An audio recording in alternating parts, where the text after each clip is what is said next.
Un point de vente d'édité de l'OTB vient d'être ouvert en Ngozi et se trouve précisément au marché central.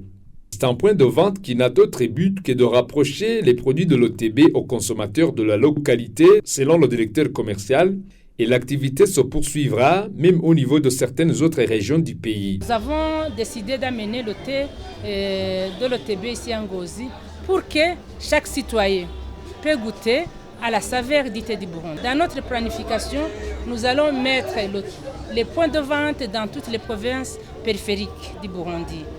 Maintenant, nous avons le point de vente de Gitega qui a été mis en place depuis longtemps.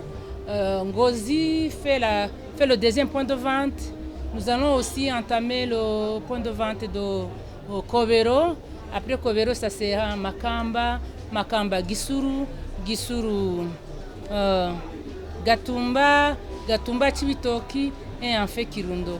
Comme ça, toutes les gens qui habitent dans les périphéries peuvent quand même avoir le thé burundais et savourer la saveur du thé de notre pays. Le directeur général de cette société rappelle quant à lui que le thé du Burundi se classait première sur le marché international, une place qu'il va perdre par après. Cependant, des efforts sont en train d'être consentis pour récupérer cette place, alors que ce même thé occupe actuellement la 3e place, malgré sa particularité par rapport au thé cultivé dans d'autres pays.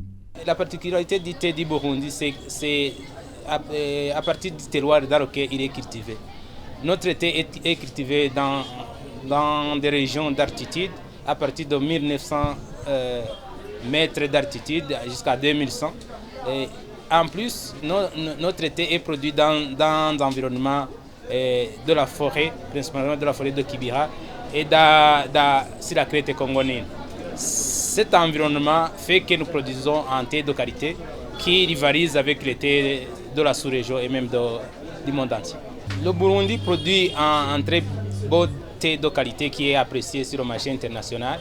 Mais dans un passé récent, l'OTB a connu un défi lié à la vétusté des machines que nous utilisons dans les usines, ce qui a fait que nous produisons un thé qui n'obtient plus la première place qu'on avait jadis.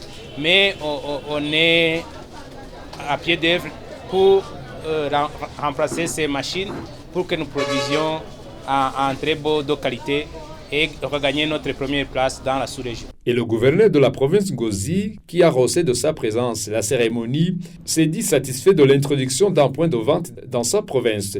Désiré Minani profitera aussi de l'occasion pour inviter les gens à aimer les produits locaux et en l'occurrence le thé du Burundi.